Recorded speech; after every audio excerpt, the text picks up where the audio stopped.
নমস্কাৰ আপোনালোক সকলোকে পুনৰবাৰ টিকে মাইণ্ডৰ অন্য এটা ৰাতিপুৱাৰ ধামাকাদাৰ খবৰলৈ স্বাগতম জনাইছোঁ। অন্য দিনাৰ দৰে আজিও আপোনালোকৰ কাৰণে দিনটোৰ কেইবাটাও গুৰুত্বপূৰ্ণ খবৰ লৈ আহিছোঁ। ভিডিঅ'টো প্ৰথমৰ পৰা শেষলৈকে চাই থাকিব আৰু খবৰকেইটা যদি চাই আপোনালোকৰ ভাল লাগে তেন্তে লাইক এটা কৰিবলৈ কিন্তু একেবাৰেই নাপাহৰিব। তো আগবাঢ়িছোঁ আজিৰ প্ৰথমটো খবৰ ফালে। প্ৰথমটো খবৰ ওলাইছে চাইবাৰ ফ্ৰডৰ ওপৰত। তো বন্ধু বান্ধৱীসকল, আমাৰ ভাৰতবৰ্ষত দিনক দিনে চাইবাৰ ফ্ৰডৰ সংখ্যা বৃদ্ধি পাই গৈছে, মানে স্কেমৰ সংখ্যা বৃদ্ধি পাই গৈছে। বাহিৰা দেশত বহি থকা মানুহবিলাকে ভাৰতবৰ্ষৰ মানুহবিলাকক টাৰ্গেট কৰি লৈছে স্কেম কৰিবৰ কাৰণে। কিছুমান আকৌ ভাৰততে থাকি ভাৰতৰ মানুহকে স্কেম কৰি আছে। এই ক্ৰেডিট কাৰ্ডৰ নামত স্কেম কৰি আছে, লোনৰ নামত স্কেম কৰি আছে, মানে বিভিন্ন কামত লাগি তেওঁলোকে স্কেম চলাই আছে ভাৰতৰ মানুহবিলাকক আৰু লাখ লাখ টকা লুটি লৈ গৈছে মানুহৰ একাউণ্টৰ পৰা। আপোনালোকৰ লগতো বাৰু তেনেকুৱা হৈছে নেকি? কমেণ্ট এটা কৰি জনাব। মোৰ লগতো তেনেকুৱা ধৰণৰ হৈছিলে এপ্ৰিল মাহত, এই বছৰৰে এপ্ৰিল মাহত। মোৰ লগত একচুৱেলি নহয়, মোৰ ভাইটি এজনৰ লগত হৈছিলে। মই যাৰ ওপৰত নেকি এটা ভিডিঅ' বনাই জনাইছিলোঁ ফেচবুকত, আপোনালোকে চাব পাৰিব। আফোন শ্বৰ্টছ বুলি আপোনালোকে চাৰ্চ কৰিব, তাত চাব পাৰিব। মই তাতে সবিশেষ ডিটেইলছত জনাইছোঁ যে কেনেকৈ স্কেম কৰিলে আমাৰ অসমৰে ল'ৰা, আমাৰ আপাৰ আছামৰ ল'ৰাজনেই মানে স্কেম কৰি দিলে ভাইটিজনৰ লগত। তো এনেকুৱা ধৰণৰ দিনক দিনে স্কেমবিলাক বৃদ্ধি পাই গৈছে আৰু আমাৰ ভাৰত চৰকাৰৰ প্ৰশাসনৰ ফালৰ পৰা জনোৱা অনুসৰি ডেইলি বোলে প্ৰায় ৭,০০০তকৈ অধিক তেনেকুৱা ধৰণৰ কেছ ৰেজিষ্টাৰ্ড হয় বোলে। যিবিলাক নেকি চাইবাৰ ভুক্তভোগী থাকে, যিবিলাকৰ লগত নেকি স্কেম হয়, তো তেওঁলোকে মানে FIR কৰে। তো FIR নকৰাটো বহুত থাকেই, কিন্তু FIR কৰাই প্ৰায় ৭,০০০ মানুহ থাকে। কিন্তু পুলিচে কৰিছে কি তেওঁলোকৰ ওপৰত? এতিয়া মোৰ ভাইটিজনৰ লগত যিটো নেকি স্কেম হৈছিলে, প্ৰায় ৫,০০০ মান টকাৰ এটা স্কেম হৈছিলে। তো সেই ৫,০০০ টকাৰ যিটো নেকি স্কেম হৈছিলে, সেই স্কেমৰ বিষয়ে লিখি আমাৰ ওচৰৰ যিখন নেকি আৰক্ষী চকী আছে তাত জনাইছিলোঁ। একদম এইটো যে ডিটেইলছ দিছোঁ যে এইটো তাৰিখত পইচা লৈছিলে, আমুক মানুহজনে পইচা লৈ দিছিলে, মোবাইল নাম্বাৰৰ সৈতে তেওঁলোকক দি দিছোঁ, নাম পৰ্যন্ত তেওঁলোকক দি দিছোঁ। কিন্তু তাৰ পাছতো এতিয়ালৈকে একো মানে উংঘামেই নাই। কেছটো হ'ল কি, কেছটো কি নাই হোৱা, একো উংঘাম নাই। আমি FIR এখন দিলোঁ, তো FIR এখন চাগে তেনেকৈ পৰি আছে। ঠিক তেনেকৈ বাকী মানুহবিলাকৰ লগতো যিবিলাক নেকি ঘটনা সংঘটিত হয়, তো সেইবিলাকো মোৰ মতে চাগে তেনেকৈ পৰি থাকে, তেনেকৈ ফাইলৰ মাজত দম খাই থাকে। কিন্তু কাৰো প্ৰব্লেম এতিয়ালৈকে ছল্ভ হোৱা নাই। কোনো এজন লোকে এতিয়ালৈকে স্কেমাৰে নিয়া পইচা হয়তো চাগে ঘূৰাই পোৱা নাই। গতিকে আপোনালোকে নিজেই সাৱধান হ'ব। আপোনালোকে বেলেগৰ আশা কৰিব নালাগে। বেলেগে আপোনালোকৰ স্কেমৰ পইচা উঠাই আনিব যে সেইটো আশা কৰিব নালাগে। আপোনালোকে নিজেই সতৰ্ক হওক, নহ'লে আপোনালোকে নিজেই বিপদত পৰিব। পাছত আপোনালোকক সহায় কৰোঁতা কোনো নোলাব। আগবাঢ়িছোঁ ইয়াৰ পাছৰটো খবৰ ফালে। আপুনি বাৰু ক্ৰিপ্ট' কাৰেঞ্চিত পইচা ইনভেষ্ট কৰে নেকি? কমেণ্ট এটা কৰি জনাব। তো আপোনালোকে যদি বিভিন্ন ধৰণৰ ইউটিউবাৰৰ কথাত লাগি ক্ৰিপ্ট' কাৰেঞ্চিত পইচা ইনভেষ্ট কৰিবলৈ গৈছে, তেন্তে আপোনালোক সাৱধান হওক, কিয়নো ৰিজাৰ্ভ বেংকৰ ফালৰ পৰা ক্ৰিপ্ট' কাৰেঞ্চিত যিসকলে নেকি পইচা ইনভেষ্ট কৰে তেওঁলোকক এটা সতৰ্কবাণী দিছে। তেওঁলোকক কৈছে ক্ৰিপ্ট' কাৰেঞ্চিত পইচা ইনভেষ্ট কৰা আৰু জুৱা খেলত পইচা লগোৱা একেটা কথাই। গতিকে দুয়োটাই অপৰাধী বুলি কৈছে। তো আপোনালোকে যদি ক্ৰিপ্ট' কাৰেঞ্চিত পইচা লগায়, দেন আপোনালোক সাৱধান হওক, আপোনালোকৰ পইচা ডুবিব পাৰে। অকল সেয়াই নহয়, বৰ্তমান সময়ত আমাৰ অসমৰ কথাই যদি কওঁ, অসমৰ বাহিৰৰ কথা বাদ দিছোঁ, আমাৰ অসমৰ কথাই যদি কওঁ, অসমৰ একাংশ এনেকুৱা ইউটিউবাৰ বৰ্তমান সময়ত আছে ফেচবুকত, তেওঁলোকে ভিডিঅ' বনায় যিবিলাকে নেকি এনেকুৱা ধৰণৰ যিবিলাকত নেকি পইচা ইনভেষ্ট কৰিব পৰা এপ্লিকেশ্যন আছে, সেইবিলাকৰ কথা আপোনালোকক সুৰাহুৰে কয় আৰু আপোনালোকৰ পৰা পইচা তেওঁলোকে কি কৰে, সৰলুকি কৰি লৈ যায়। এতিয়া মই ইয়াতে ভিডিঅ'বিলাকত ইউটিউবাৰসকলৰ কথা কৈ নিদিওঁ কোনে কোনে তেনেকুৱা ধৰণৰ কৰিছে। তো যদি মই কৈ দিওঁ, এইটো এটা ডাঙৰ ধৰি লওক হাংগামা হৈ যাব, আকৌ বিতৰ্ক হ'ব। তো এইবিলাকৰ মাজত সোমাবলৈ মন নাই মোৰ ভাগৰ। কিন্তু এনেকুৱা ধৰণৰ বহুতো ইউটিউবাৰ আছে বৰ্তমান সময়ত যিবিলাকে নেকি মানুহৰ পৰা লাখ লাখ টকা লুটি আছে এনেকুৱা ধৰণৰ এপছৰ জৰিয়তে। এনেকুৱা এপবিলাকত পইচা ইনভেষ্ট কৰিবলৈ কয়, 10,000 20,000 টকা লৈ লয়, তাৰপিছত মানুহবিলাকৰ পইচা ডুবে আৰু পাছত তেওঁলোকে মজমস্তি কৰি থাকে, গাড়ী কিনে, দোকান খোলে, কিবা কৰে, এনেকুৱা ধৰণৰ কৰে। গতিকে আপোনালোক কিন্তু সাৱধান হ'ব তেনেকুৱা ধৰণৰ ইউটিউবাৰ্ছবিলাকৰ পৰা। আগবাঢ়িছোঁ ইয়াৰ পাছৰটো খবৰৰ ফালে। যিসকলৰ নেকি হেল্থ ইঞ্চুৰেঞ্চ আছে বা যিসকলৰ নেকি ইঞ্চুৰেঞ্চ আছে, তেওঁলোকৰ কাৰণে এটা ভাল খবৰ ওলাইছে। কেন্দ্ৰ চৰকাৰৰ ফালৰ পৰা জনাইছে যে এতিয়াৰে পৰা আপোনালোকে ইঞ্চুৰেঞ্চৰ যি নেকি ক্লেইম, ইঞ্চুৰেঞ্চ পলিচিৰ যি নেকি ক্লেইম হেয়া আপোনালোকে এতিয়া তৎকালীনভাৱে লাভ কৰিব বুলি জনাইছে সাপোজ আপোনালোকৰ যেনিবা এটা হেল্থ ইঞ্চুৰেঞ্চ আছে আৰু সেই হেল্থ ইঞ্চুৰেঞ্চৰ অধীনত যেনিবা আপোনালোকে হস্পিটেলিটিত কি হ'ব পাৰে ফ্ৰী যেনিবা চিকিৎসা লাভ কৰিব পাৰে বা আপোনালোকে ঘৰৰ কোনোবা এজন ব্যক্তিৰ XYZ কোনোবা এজন ব্যক্তিৰ নামত যেনিবা হেল্থ ইঞ্চুৰেঞ্চ কৰি ৰাখিছিলে এক্সিডেন্টাল বীমা কৰি ৰাখিছিলে কিবা কাৰণত যেনিবা দুৰ্ঘটনাগ্ৰস্তভাৱে সেই ব্যক্তিজনৰ মৃত্যু হয় তো তেতিয়া আপোনালোকে ইঞ্চুৰেঞ্চৰ পইচাটো পাব লাগে তো ইঞ্চুৰেঞ্চৰ কৰাৰ সময়ত আপোনালোকক যেনেকুৱা মিঠা মিঠা কথা কয় ইঞ্চুৰেঞ্চ এজেণ্টবিলাকে তো আপোনালোকে সেই পইচাটো পাবৰ সময়ত কিন্তু সেই মতে আপোনালোকে নাপায় আপোনালোকে কিমান পাপৰ বেলিব লাগে তাৰ পাছতহে গৈ পইচাবিলাক পায় এতিয়া কেন্দ্ৰ চৰকাৰৰ ফালৰ পৰা নতুনকৈ কি কৰিছে এটা ভাল খবৰ ঘোষণা কৰিছে এতিয়া কেন্দ্ৰ চৰকাৰৰ ফালৰ পৰা যেনেকৈ নেকি NSC BSc আছে ঠিক তেনেকুৱা ধৰণৰ এতিয়া এক্সচেঞ্জ খুলিব বুলি জনাইছে যাৰ জৰিয়তে আপোনালোকে পইচা খুব সোনকালে লাভ কৰিব তৎকালীনভাৱে আপোনালোকৰ ক্লেইম সমূহ লাভ কৰিব বুলি জনাইছে যেনেকৈ নেকি আপোনালোকে যদি বৰ্তমান সময়ত কোনোবা এটা কোম্পানীৰ ষ্টক কিনে সেই ষ্টকটো আপোনালোকে একেদিনাই বিক্ৰী কৰি দিব পাৰে আৰু সেই বিক্ৰী কৰোঁতে আপোনাক যিটো নেকি পইচা দিয়ে তো সেই পইচাটো কোনে NSC BSc জৰিয়তে আপোনালোকক দি দিয়া হয় ষ্টক এক্সচেঞ্জ অফিচৰ জৰিয়তে আপোনালোকক দি দিয়া হয় ঠিক তেনেকৈ এতিয়া ইঞ্চুৰেঞ্চ এক্সচেঞ্জ অফিচো খুলিব বুলি জনাইছে আগবাইছো ইয়াৰ পাছৰটো খবৰ ফালে ইয়াৰ পাছৰ খবৰটো ওলাইছে ভাৰতবৰ্ষৰ মহিলাসকলৰ ওপৰত লাখপতি বাইদেউৰ পাছত এইবাৰ মহিলাসকলক দেখা গৈছে ড্ৰোন প্ৰশিক্ষণ দিয়াত আমাৰ ভাৰত চৰকাৰে ভাৰতৰ একাংশ মহিলাক এতিয়া ড্ৰোন প্ৰশিক্ষণ দিছে ড্ৰোন মানে ড্ৰোন চিনি পায় চাগে আপোনালোকে তো ড্ৰোনৰ প্ৰশিক্ষণ দিছে ড্ৰোন কেনেকৈ উৰাব লাগে ড্ৰোন কেনেকৈ চলাব লাগে তাৰ ওপৰত প্ৰশিক্ষণ দিছে ভাৰত চৰকাৰে আৰু যিবিলাক মহিলাই নেকি ড্ৰোন প্ৰশিক্ষণ শিকিব তো তেওঁলোকক একোখনকৈ ড্ৰোন চৰকাৰৰ ফালৰ পৰা দিয়া হ'ব এতিয়া ড্ৰোনখন লৈনো মহিলাসকলে কৰিব কি তো চৰকাৰৰ ফালৰ পৰা যিখন নেকি ড্ৰোন দিয়া হ'ব সেই ড্ৰোনখনৰ মূল্য 1 পৰা 2 লাখ টকাৰ ভিতৰত আৰু যিখন ড্ৰোনৰ জৰিয়তে বিভিন্ন খেতি-বাতিত মেডিচিন ছটিওৱা কাম বা অন্যান্য কাম কাজবিলাক কৰা হয় বিশেষকৈ কৃষি কৰ্মৰ লগত জড়িত এই ড্ৰোনসমূহ তো সেই কাৰণে মহিলাসকলক প্ৰশিক্ষণ দিছে যে মহিলাসকলে কৃষি কৰ্মত সহায় কৰি তেওঁলোকে 2 পইচা টকা যাতে উপাৰ্জন কৰিব পাৰে তো তাৰ কাৰণে ড্ৰোনৰ প্ৰশিক্ষণ আৰু এখনকৈ ড্ৰোন দিব বুলি খবৰ ওলাইছে আগবাইছো ইয়াৰ পাছৰটো খবৰ ফালে ইয়াৰ পাছৰ খবৰটো ওলাইছে APDSLৰ তৰফৰ পৰা আপোনালোকে যদি APDSLৰ কাৰেণ্টৰ বিল পৰিশোধ কৰি আপোনালোকে যদি কমিশন জেনেৰেট কৰিব বিচাৰে বা আপোনালোকে যদি পইচা উপাৰ্জন কৰিব বিচাৰে তেন্তে আপোনালোকৰ কাৰণে এটা ভাল খবৰ অৱশ্যে এইটো আগৰ পৰাই চলি আহিছে তো আকৌ APDSLৰ ফালৰ পৰা যেহেতু জনাইছে তো সেই কাৰণে আপোনালোকক জনাই দিছো খবৰটো ওলাইছে যে APDSLৰ জৰিয়তে আপোনালোকে এতিয়া এজন ইজিপে এজেণ্ট হ'ব পাৰে আৰু আপোনালোকে আপোনালোকৰ গাঁৱৰ বা বিভিন্ন গাঁৱৰ কাৰেণ্টৰ বিল পৰিশোধ কৰিব পাৰে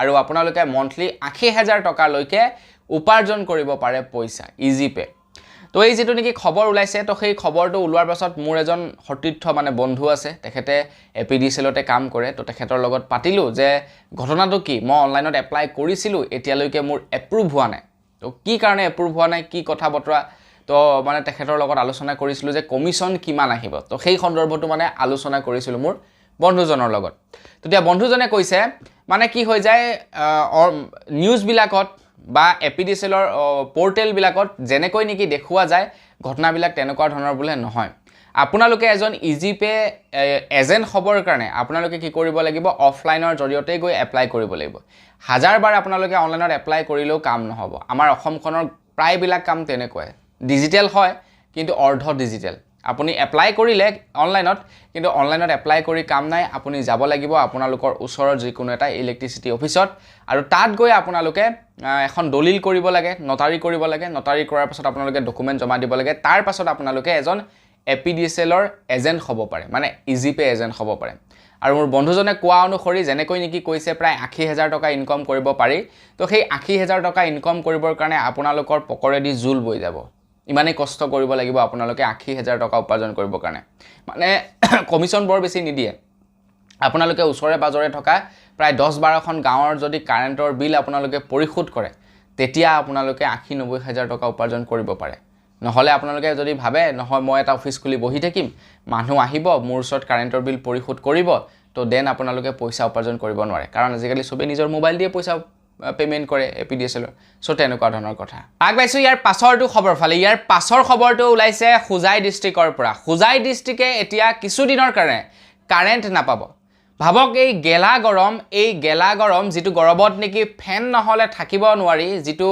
গেলা গৰমত নেকি আপোনালোকে বাহিৰত ওলাব নোৱাৰে ঘৰৰ পৰা তো সেই গেলা গৰমত বোলে অনিৰ্দিষ্ট কালৰ কাৰণে কাৰেণ্ট কাটি দিয়া হৈছে হোজাই ডিষ্ট্ৰিক্টত কিয় কাটি দিছে এনে কাটি দিয়া নাই এটো কাৰণ আছে কাৰণটো হৈছে যে হোজাই ডিষ্ট্ৰিক্টত এখন ট্ৰাকৰ এক্সিডেন্ট হয় ট্ৰাকৰ এক্সিডেন্টৰ ফলত বিজুলী সংযোগ যি খুঁটা থাকে সেই খুঁটাৰ যথেষ্ট পৰিমাণৰ নষ্ট হয় বুলি জনাইছে আৰু যাৰ কাৰণে নেকি এতিয়া কিছু দিনৰ বাবে মানে অনিৰ্দিষ্ট কালৰ কাৰণে আৰু যেতিয়ালৈকে নেকি ঠিক নহয় তেতিয়ালৈকে বন্ধ কৰি দিয়া হৈছে হোজাই আৰু কাৰ্বি আলঙৰ কাৰেণ্টসমূহ মানে সব জায়গাত নহয় আৰু হোজাই আৰু কাৰ্বি আলঙৰ কিছু গাঁৱত কাৰেণ্ট সম্পূৰ্ণৰূপে বন্ধ থাকিব আৰু কিমান দিনৰ কাৰণে বন্ধ থাকিব এইটো থিৰাংকৈ ক'ব নোৱাৰি APDCL কৈছে যে খুব সোনকালে ৰিপেয়াৰ কৰাৰ চেষ্টা কৰিম বুলি কৈছে কিন্তু কি হ'ব দেখা যাওক ৰিপেয়াৰিং হয় নে নহয় মোৰ মতেতো হ'ব যে নালাগে টাইম লাগিব চাগে ৰিপেয়াৰিং হ'বৰ কাৰণে তো এই গেলা গৰমত চাগে কি কৰিব মানুহবিলাকে বাপৰে বাপ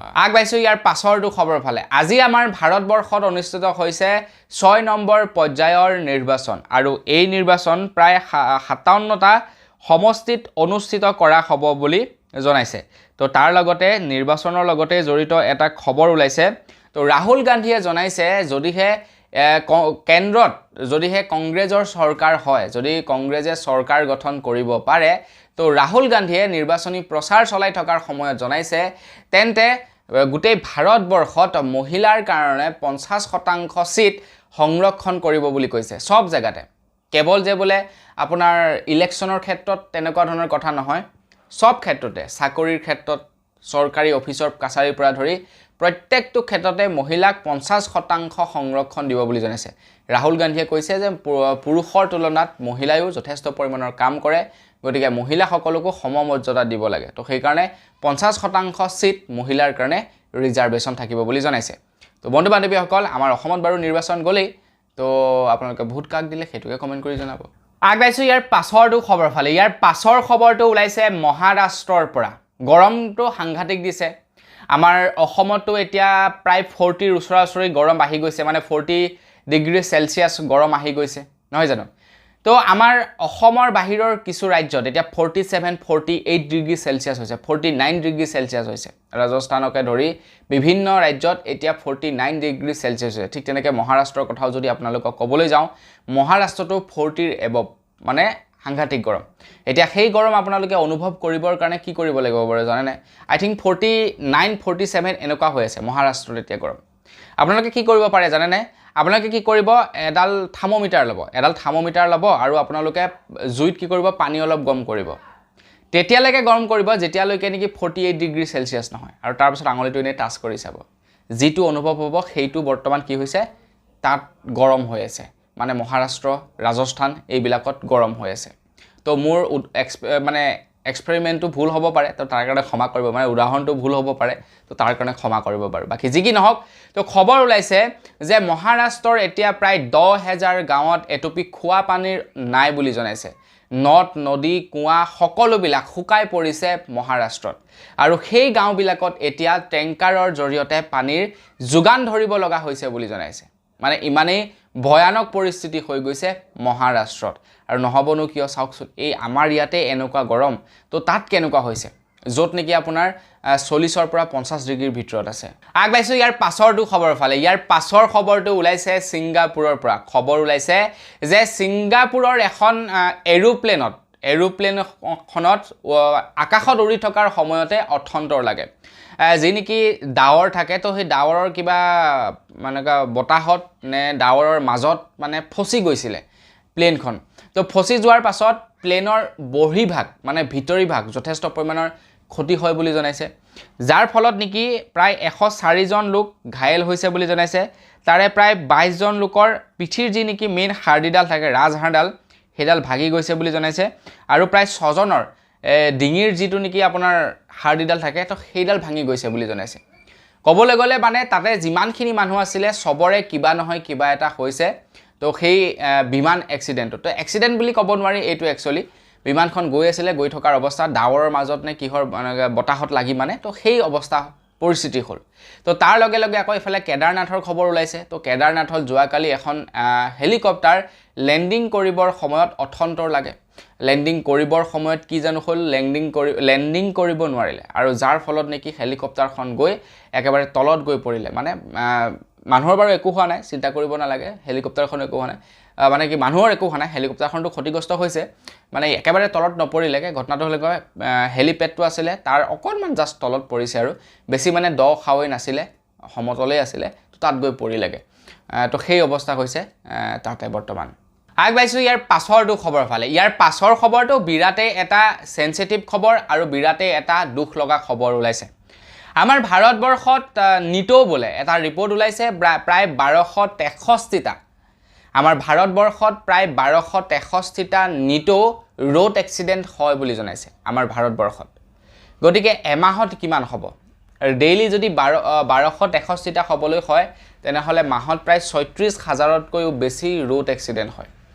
আৰু যদিহে মাহত 36,000তকৈ যদি বেছি ৰোড এক্সিডেণ্ট হ'বলৈ হয়, তেনে গোটেই বছৰটোত কিমানটা ৰোড এক্সিডেণ্ট হয় আপোনালোকে নিজেই এবাৰ কেলকুলেশ্যন কৰি জনাওক আমাৰ ভাৰতবৰ্ষত। আৰু তাৰে ভিতৰত প্ৰায় 400তকৈও অধিক লোকৰ ডেইলি মৃত্যু হয় কেৱল ৰোড এক্সিডেণ্টতে। 400তকৈও বেছি লোকৰ মৃত্যু হয় কেৱল ৰোড এক্সিডেণ্টত আমাৰ ভাৰতবৰ্ষত। তো বন্ধু বান্ধৱীসকল, আমাৰ ভাৰতবৰ্ষত বৰ্তমান সময়ত ডেইলি আমি ৰোড এক্সিডেণ্টৰ খবৰ শুনিবলৈকে পাওঁ। যোৱাকালি মোৰ এজন ইউটিউবাৰ বন্ধুৱে এটা ভিডিঅ' শ্বেয়াৰ কৰিছিলে, নামটো আছিলে আপোনাৰ দুলৰাজ বুলি, আপোনালোকে হয়তো চাগে নিশ্চয় চিনি পায়। তো ঘটনাটো আছিলে আপোনাৰ চিলাপথাৰৰ, আই থিংক ঘটনাটো চিলাপথাৰ আছিলে, তাৰ ঘৰ চিলাপথাৰত। তো মানে 4জন লোক, এখন স্কুটি আৰু এখন বাইক, 4জন লোকৰ আই থিংক চাগে মুখামুখি সংঘৰ্ষ হ'ল নে কি হ'ল নাজানো, আৰু 4জনৰে অৱস্থা সংকটজনক, ৰোড এক্সিডেণ্ট হ'ল। পাছত কি হ'ল কি নহ'ল নাজানো বাৰু, কিন্তু 4জনৰে অৱস্থা একেবাৰে সংকটজনক।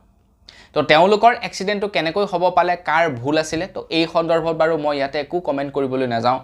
হয়তো বেলেগ কাৰোবাৰ ভুল আছিলে, তেওঁলোকে হয়তো লাহে লাহে চলাই আহিছিলে, তো তেওঁলোকৰ এক্সিডেণ্ট হ'ব পাৰে। গতিকে সেই সন্দৰ্ভত বাৰু একো ক'বলৈ নাযাওঁ, কিন্তু নিজে চকুৰে দেখি থকা কিছুমান কথা যদি আপোনালোকক কওঁ, আমাৰ এইফালেৰে ৰাস্তাৰে কিছুমান উদণ্ড ল'ৰা থাকে, যিবিলাকে নেকি বাপেকৰ পইচাৰে মানে বাইক কিনি ইমানেই উদণ্ডভাৱে চলায়। আমাৰ ঘৰৰ ওচৰৰে এজন দাদাক কিছুদিন পূৰ্বে এটা এক্সিডেণ্ট পতিত কৰে, আৰু সেই এক্সিডেণ্টটো মানে ইমানেই ভয়ানক এক্সিডেণ্ট আছিলে, যিজন নেকি বৰ্তমান সময়তো ICUত থাকিব লগা হৈছে। প্ৰায় 2 মাহমান হৈ গ'ল, এতিয়াও সুস্থ হোৱা নাই, হ'বনে নহ'ব তাৰ গেৰাণ্টি নাই। ইমানেই উদণ্ডকৈ চলায় ল'ৰাবিলাকে। আৰু আপোনালোকে যদি তেওঁলোকৰ কমপ্লেইন ঘৰত কৰিবলৈ যায়, তো ঘৰৰ মানুহে ক'ব যে কোম্পেনীয়ে যিমানটো স্পীড লিমিট দিছে সিমানটোতহে চলাব, তাতকৈতো বেছি চলাব নোৱাৰে। মানে মাক বাপেকেই তেওঁলোকক প্ৰশ্ৰয় দিছে এনেকুৱা ধৰণৰ কামবিলাক কৰিবৰ কাৰণে। আগবাঢ়িছোঁ ইয়াৰ পাছৰটো খবৰ ফালে। ইয়াৰ পাছৰ খবৰটো ওলাইছে কৰোণা মহামাৰীৰ ওপৰত। খবৰ ওলাইছে যে কৰোণা মহামাৰীত বিগত কিছুদিনত আমাৰ ভাৰতবৰ্ষত প্ৰায় 324জন লোক আক্ৰান্ত হয় বুলি জনাইছে। প্ৰায় 324জন লোক আক্ৰান্ত হয়, কিন্তু চিন্তা কৰাৰ কোনো কথা নাই, কিয়নো প্ৰায় 100% ৰিকভাৰী হৈছে বুলি জনাইছে। তথাপিও এটা চিন্তা থাকে নহয় জানো, কৰোণা মহামাৰী হোৱাৰ লগে লগে মানুহৰ জ্বৰ হ'ব, জ্বৰ হোৱাৰ লগে লগে গৰমত কিমান কষ্ট পাব, তো সেইটো নহয় জানো। তো তাৰ লগে লগে আৰু এটা খবৰ ওলাইছে যে আমাৰ অসমৰ যোৰহাটত বোলে জাপানীজ এনকেফেলাইটিছৰ সদৃশ এটা ৰোগৰ আক্ৰান্তত 3জন শিশুৰ মৃত্যু হয় বুলি এটা খবৰ ওলাইছে। 3জন শিশুৰে বোলে মৃত্যু হয় জাপানীজ এনকেফেলাইটিছ টাইপৰ মানে ৰোগৰ নিচিনা ৰোগত বোলে 3জন শিশুৰ মৃত্যু হয় বুলি জনাইছে। গতিকে সাৱধান, আপোনালোকৰ ঘৰৰ ল'ৰা ছোৱালীক আজে বাজে খাবলৈ নিদিব, ৰ'দত ওলাবলৈ নিদিব, অকণমান ঘৰতে ভালদৰে ৰাখিব। আগবাঢ়িছোঁ ইয়াৰ পাছৰটো খবৰ ফালে। ইয়াৰ পাছৰ খবৰটো ওলাইছে লখিমপুৰৰ পৰা, উত্তৰ লখিমপুৰৰ পৰা ওলাইছে ইয়াৰ পাছৰটো খবৰ। আপোনালোকে হয়তো জানে, বৰ্তমান সময়ত উত্তৰ লখিমপুৰৰ যিখন নেকি অসামৰিক চিকিৎসালয় আছিলে, তো সেইখন বৰ্তমান মেডিকেল কলেজলৈ উন্নীত কৰা হৈছে। আপোনালোকে হয়তো নিশ্চয় জানে। এতিয়া মেডিকেল কলেজ বুলি ক'লে কেৱল ডাঙৰ ডাঙৰ অট্টালিকা থাকিলেই নহ'ব, নহয় জানো। ডাঙৰ ডাঙৰ অট্টালিকাৰ লগে লগে তাতে সা সুবিধাও থাকিব লাগিব, তেতিয়াহে সেইখনক প্ৰকৃত মেডিকেল কলেজ বুলি ক'ব পাৰে। অট্টালিকা বনাইছে, ৰাইট, ডাঙৰ কথা নহয়, কিন্তু তাতে যিবিলাক অত্যাৱশ্যকীয় সা সুবিধা থাকিব লাগে। মই আজিৰ পৰা কিছুদিন পূৰ্বে গৈছিলোঁ, মাত্ৰ এটা লিফ্ট চলি আছে। তো সেই লিফ্টেৰে অহা যোৱা কৰিবৰ কাৰণে ৰোগীয়ে অপেক্ষা কৰিব লাগে তো সেইবিলাক বস্তু মানে চাব লাগে তো কেৱল অট্টালিকাটো বনাই দিলে নহ'ব তাৰ ভিতৰৰ বস্তুবিলাকো ঠিক কৰিব লাগিব ঠিক নাই কৰা বুলি ক'ব নোৱাৰি ঠিক কৰিছে আগতকে যথেষ্ট পৰিমাণৰ ঠিক কৰিছে কিন্তু আৰু ঠিক হ'ব লাগিব এজ এ মেডিকেল কলেজ হিচাপে কাৰণ তেওঁলোকে যিহেতু ক্ৰেডিট লৈছে আমি মেডিকেল কলেজ বনাইছোঁ বুলি গতিকে মেডিকেল কলেজ বনাইছোঁ বুলি তেখেতলোকে ক্ৰেডিটটো লৈছে যেতিয়া গতিকে তাৰ 100% কামো হ'ব লাগিব তেতিয়াহে আমি ক্ৰেডিট দিম এনে ক্ৰেডিট ল'লেতো নহ'ব তো বন্ধু বান্ধৱীসকল এতিয়া এটা খবৰ ওলাইছে এক গোপন সূত্ৰই জনাইছে যে ইণ্ডিয়া মেডিকেল কাউন্সিলৰ তৰফৰ পৰা লখিমপুৰৰ উত্তৰ লখিমপুৰৰ মেডিকেল কলেজলৈ 1 কোটি টকাৰ জৰিমনা দিছে বুলি জনাইছে মেডিকেল কলেজৰ ওপৰত 1 কোটি টকাৰ জৰিমনা দিছে মানে উত্তৰ লখিমপুৰৰ মেডিকেল কলেজে 1 কোটি টকা ভৰিব লাগিব এতিয়া ইণ্ডিয়ান মেডিকেল কাউন্সিলক কিয় বাৰু জানেনে কাৰণ উত্তৰ লখিমপুৰৰ মেডিকেল কলেজত অত্যাৱশ্যকীয় সা সুবিধা নাই যাৰ বাবে নেকি এতিয়া মেডিকেল কাউন্সিলৰ তৰফৰ পৰা 1 কোটি টকাৰ জৰিমনা লগাইছে এতিয়া অসমৰ মুখ্যমন্ত্ৰী ডক্টৰ হিমন্ত বিশ্ব শৰ্মা দেৱা কি কয় এই সন্দৰ্ভত তেখেতে স্থাপন কৰা যিহেতু মেডিকেল কলেজে কি কয় দেখা যাওক আগবাইছো ইয়াৰ পাছৰটো খবৰ ফালে ইয়াৰ পাছৰ খবৰটো ওলাইছে গুৱাহাটী মহানগৰীৰ পৰা খবৰ ওলাইছে যে গুৱাহাটী মহানগৰীৰ স্বাগত হস্পিটেলৰ পৰা এজন মৃত ব্যক্তিৰ দেহৰ পৰা হেনো প্ৰেছ মেকাৰ উলিয়াই লৈ যায় বুলি খবৰ ওলাইছে আৰু সেই মৃত ব্যক্তিজনৰ নাম আছিল হাফিজুৰ ৰহমান আৰু এই ঘটনাটোৰ পাছত এতিয়া পুৰা মানে উত্তপ্ত হৈ পৰিছে পৰিস্থিতি কাৰণ ভাবক এজন মৃত ব্যক্তিজনৰ দেহৰ পৰা প্ৰেছ মেকাৰটো কিয় উলিয়ালে তাত কিছুমান ডাটা থাকিব পাৰে হয়তো বা কিবা থাকিব পাৰে গতিকে কোনে উলিয়াই লৈ গ'ল কেনেকৈ উলিয়াব পাৰিলে সেই ব্যক্তিজনৰ দেহৰ পৰা প্ৰেছ মেকাৰ এনেকুৱা নহয় যেন গাত লাগি আছে প্ৰেছ মেকাৰটো সেইটো বেলেগ কথা প্ৰেছ মেকাৰটো ক'ত আপোনাৰ বডিৰ ভিতৰত থাকিব দেহৰ ভিতৰত থাকিব তো দেহৰ ভিতৰৰ পৰা প্ৰেছ মেকাৰটো কেনেকৈ নিব পালে ইয়াক লৈ বৰ্তমান বিৰাট এটা ডাঙৰ প্ৰশ্ন উঠি আছে আগবাইছো ইয়াৰ পাছৰটো খবৰ ফালে ইয়াৰ পাছৰ খবৰটো ওলাইছে উত্তৰ লখিমপুৰৰ পৰা খবৰ ওলাইছে উত্তৰ লখিমপুৰৰ খেলমাটিত থকা যিখন নেকি আৰক্ষী চকী আছে তাৰ পৰা ওলাইছে ইয়াৰ পাছৰটো খবৰ মই আপোনালোকক যোৱাকালিৰ খবৰত জনাইছিলোঁ যে উত্তৰ লখিমপুৰৰ আৰক্ষী চকীৰ জিম্মাত থকাৰ অৱস্থাতে এজন দোষীৰ মৃত্যু হয় এজন আসামীৰ মৃত্যু হয় বুলি এটা খবৰ ওলাইছিল আৰু সেই আসামীজন মৃত্যু হোৱাৰ পাছতে গোটেই মানুহবিলাক একদম হাই হুলস্থুল কৰি ওলাই আহিলে লখিমপুৰ গোটেই জাম কৰি দিলে তেওঁলোকে তো তাৰ পাছত এতিয়া খবৰ পাইছো যে যিসকল নেকি মানে সেই ব্যক্তিজনৰ যিবিলাক ফেমিলি আছিলে যিজন লোকৰ মৃত্যু হৈছিলে সেই মৃত্যু হোৱা ফেমিলি বা সেই গাঁওবাসী আহি এতিয়া গোটেই মানে আৰক্ষী চকীখনত হিলগুটি দলিয়াই বুলি এটা খবৰ ওলাইছে আৰু কিছু লোকক বৰ্তমান এৰেষ্টটো কৰিছে বুলি জনাইছে আৰু পৰিস্থিতি হাম কাটাবৰ কাৰণে শূন্যলৈ গুলি চালনা কৰিছে বুলি জনাইছে তো বন্ধু বান্ধৱীসকল এইটো বাৰু বেয়া কৰিছে নহয় জানো তো কি বুলি কয় গম পাইছোঁ কাৰোবাৰ এজন মানুহৰ ফেমিলি এজনৰ ডেথ হৈছে সেইটো মানুহৰ এটা থাকেই আৰু মনত নহয় জানো এটা খুব থাকেই তো কেনেকৈ মানে মৰিবলৈ পালে সুস্থ মানুহজন তো সুস্থ মানুহজনক ধৰি নিছে তো ধৰি নিয়াৰ পাছতেই কেনেকৈ মৰিব পালে তো এইটো এটা ডাঙৰ প্ৰশ্ন থাকেই তো এইটো বাৰু পাছৰ কথা কিন্তু আইন হাতত তুলি লোৱাটো এটা বেয়া কথা নে কি কয় আপোনালোকে আইন আছে আইনে বিচাৰ কৰিব সেইবিলাক আগবাইছো ইয়াৰ পাছৰটো খবৰ ফালে ইয়াৰ পাছৰ খবৰটো ওলাইছে অসম আৰক্ষীৰ তৰফৰ পৰা অসম আৰক্ষীয়ে আপোনালোকক এটা সতৰ্কবাণী জাৰি কৰি দিছে অসম আৰক্ষীয়ে জনাইছে যে আপোনালোকলৈ যদি কোনোবাই অনলাইনত বা আপোনালোকলৈ যদি কোনোবাই হোৱাটছআপত বা আপোনালোকক যদি কোনোবাই ফোন জৰিয়তে জনায় যে আপোনাৰ নামত এখন কেছ ৰেজিষ্টাৰ্ড হৈছে আমুক থানাত আমুকটো গোচৰৰ বাবে আমুকটো ধাৰাত আপোনালোকৰ নামত যদি এখন কেছ ৰেজিষ্টাৰ হৈছে বুলি ফোন কল কৰে আৰু আপোনালোকে যদি সেই কেছৰ পৰা বাচিব বিচাৰে তেন্তে আপোনালোকে আমুক টকা দিয়ক তামুক টকা দিয়ক বুলি যদি আপোনালোকক ফোন কৰে তেন্তে ততাতৈয়াকৈ আপোনালোকৰ ওচৰৰ আৰক্ষী চকীত আপোনালোকক জনাবলৈ দিছে অসম আৰক্ষীয়ে জনাইছে যে বৰ্তমান সময়ত এটা নতুন স্কেম ওলাইছে যিটো স্কেম হৈছে পুলিচৰ নামত কোনোবা এজন XYZ ব্যক্তিয়ে ফোন কৰিব আৰু ক'ব যে আপোনাৰ ল'ৰাৰ নামত এটা কেছ ৰেজিষ্টাৰ্ড হৈছে তো আপোনালোকে হস্পিটেল আহক নহলে আপোনালোকে থানালৈ আহক নহলে আপোনালোকক এৰেষ্ট কৰা হ'ব বা আপোনালোকে যদি এৰেষ্ট কৰাৰ পৰা বাচিব বিচাৰে তেন্তে আমাক ইমানটো টকা অনলাইন কৰি দিয়ক নহলে আপোনাৰ নামত কেছ ৰেজিষ্টাৰ্ড হৈ যাব গতিকে এনেকুৱা ধৰণৰ যদি আপোনালোকলৈ ফোন কল আহে আপোনালোকলৈ যদি FIR আহে আপোনালোকৰ হোৱাটছআপত আপোনালোকে ভয় কৰিবলৈ মানা কৰিছে অসম আৰক্ষীক ওচৰত কাক চাপিবলৈ কৈছে ওচৰতে আপোনালোকৰ নিশ্চয় থানা থাকে তো থানাত আপোনালোকে যাব সেই সন্দৰ্ভত আপোনালোকে সবিশেষ জনাব তো আপোনালোকে তেতিয়া বাচি যাব আপোনালোকৰ পইচাবিলাক আগবাইছোঁ ইয়াৰ পাছৰটো খবৰ ফালে। ইয়াৰ পাছৰ খবৰটো ওলাইছে মংগলদৈৰ পৰা। খবৰ ওলাইছে যে মংগলদৈৰ প্ৰায় 14 ঘৰ মানুহক এখন সমাজে এঘৰীয়া কৰি দিয়ে বুলি এটা খবৰ ওলাইছে। ভাবক বিজ্ঞানৰ যুগতো এতিয়া এনেকুৱা ধৰণৰ ঘটনাবিলাক দেখিবলৈ পাইছোঁ আমাৰ অসমত। আমাৰ অসমৰ বাহিৰত আই থিংক এনেকুৱা ধৰণৰ ঘটনাবিলাক নহয়, কেৱল আমাৰ অসমতে এনেকুৱা ধৰণৰ ঘটনাবিলাক দেখা পোৱা যায়। আৰু যাৰ কাৰণে নেকি আমাৰ অসমত হয়তো চাগে পলিটিকেল পাৰ্টিবিলাকে বেছিকৈ সুবিধা পায় মানুহক টুপি পিন্ধাবৰ কাৰণে। তো বন্ধু-বান্ধৱীসকল খবৰ ওলাইছে যে এটা পৰিয়ালে মানে তেওঁলোক একচুৱেলি বেলেগ ধৰ্মৰ আছিলে। এতিয়া আমাৰ ধৰ্মবিলাকৰ কথা কৈ নিদিওঁ ইয়াত আৰু XYZ। আমাৰ অসমততো আজিকালি ঢেৰ ধৰ্ম ওলালে নহয় জানো, ঢেৰ তেনেকুৱা কিবা কিবি ওলালে। তো XYZ কোনোবা এটা যেনিবা তেওঁলোকে ধৰ্মৰ মানুহ মানে হিন্দু ধৰ্মৰে আৰু XYZ কোনোবা এটা তেওঁলোকে আছিলে আৰু তো তেওঁলোকে কি কৰিছিলে মানে সেই মানুহঘৰে তেওঁলোকৰ মমায়েকৰ পুতেকৰ ঘৰত কি কৰিছিলে বিয়া খাবলৈ গৈছিলে। আৰু যাৰ ঘৰত বিয়া খাবলৈ গৈছিলে তো তেওঁলোক মানে বেলেগ ধৰ্মৰ মানুহ আছিলে, হিন্দু ধৰ্মৰ মানুহৰে যেনেকৈ নেকি আমাৰ আজিকালি ঢেৰ আছে গম পাইছে। তো সেই তেওঁলোক বেলেগ ধৰ্মৰ আছিলে। এতিয়া সেই বেলেগ ধৰ্মৰ মানুহঘৰে তেওঁলোকৰ মমায়েকৰ ঘৰত বিয়া খাবৰ যোৱাৰ কাৰণে তেওঁলোকক কি কৰিলে এঘৰীয়া কৰি দিলে। তেওঁলোকৰ গোটেই ঘৰৰ পৰিয়ালটোকে এঘৰীয়া কৰি দিলে। তো এঘৰীয়া কৰিলেতো তেওঁলোকে প্ৰায় 3 মাহ দিনে বোলে এঘৰীয়া হৈ আছে।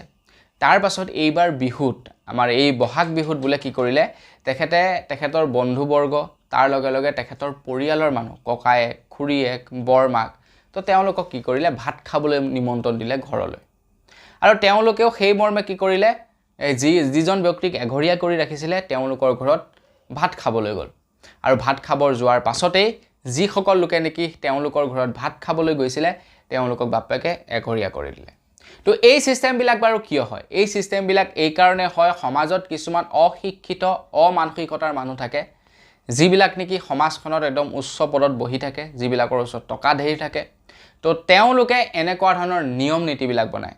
এতিয়া সেই পৰিয়ালকেইটাই হাৰাশাস্তিত ভুগি এতিয়া মিডিয়াৰ কাষ চাপিছে, লগতে অসম চৰকাৰলৈ এটা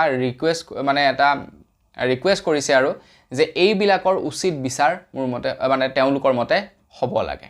এতিয়া আপোনালোকে কি ক'ব এই সন্দৰ্ভত কমেণ্ট এটা কৰি জনাব। তো আমাৰ ইয়াতে যদি তেনেকুৱা ধৰণৰ হ'বলৈ হয় নহয় প্ৰথমে মই আগবাঢ়ি যাম ভাই, এইবিলাক আমাৰ ইয়াতে নচলিব। আগবাঢ়িছোঁ ইয়াৰ পাছৰটো আৰু একেবাৰে শেষৰটো খবৰ ফালে। একেবাৰে শেষৰ খবৰটো ওলাইছে শিৱসাগৰ ডিষ্ট্ৰিক্টৰ পৰা। খবৰ ওলাইছে শিৱসাগৰ ডিষ্ট্ৰিক্টত এইবাৰ নতুনকৈ কামাণ্ডোত ভৰ্তি হোৱা এজন যুৱকৰ ওপৰত। খবৰ ওলাইছে শিৱসাগৰ